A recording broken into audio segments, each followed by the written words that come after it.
ink pad from Pearhead, and today I'm going to be testing out on my wiener dog Heinz and trying to get his paw print down on these two little pieces of paper they give you. So it's super easy. You just take out this little pad, and I'll show you just here in a second. Here's his little paw. You put it right on that paper right there. I'm sure you could get a nose print too.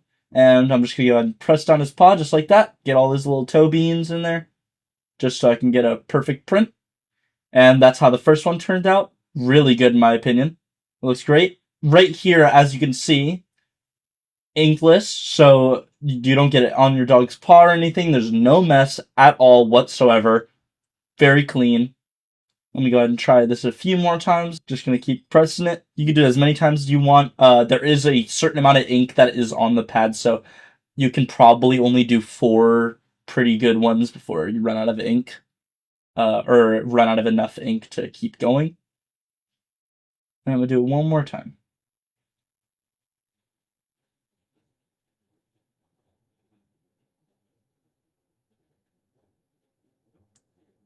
And you don't have to press super hard on your dog's paw or anything. Just make sure not to hurt them, obviously. I think the first one turned out the best. Because there was the most ink. Let me know what you guys think down below. Thank you guys so much for watching, and go ahead and pick up yours today.